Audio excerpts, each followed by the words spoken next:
Deməli, ağciyər xəstəliklərində bir çox üsullar çoxdandır mövcuddur. Həm qədim şərqdən gələn texnologiyalar var, həm yeni texnologiyalar var.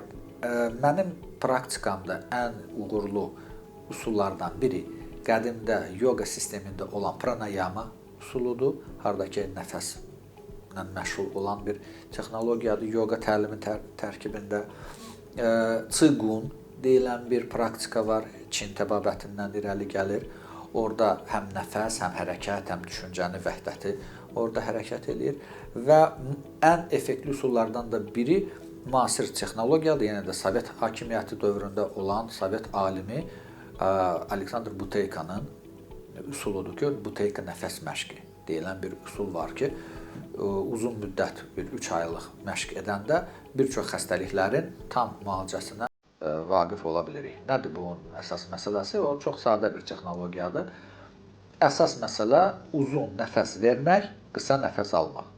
Ancaq burnundan 15 dəqiqə, təxmini belə göstərirəm.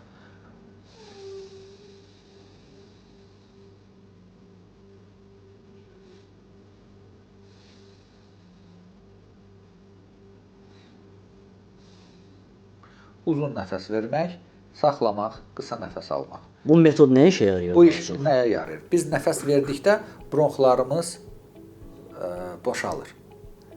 Bütün xəstəliklər isə bronxların sıxılması nəticəsində baş verir. Onlar sıxılırlar, açılmırlar. Ona görə nəfəs çatmır. Hava getmir. Bronxial asma, obstruktiv bronxit və s. iltihabi proseslər. Onlar sıxıldıqca spazm yaranır, qan dövrəni pozulur və s. kimi bu problemlər hamısı oradan irəli gəlir.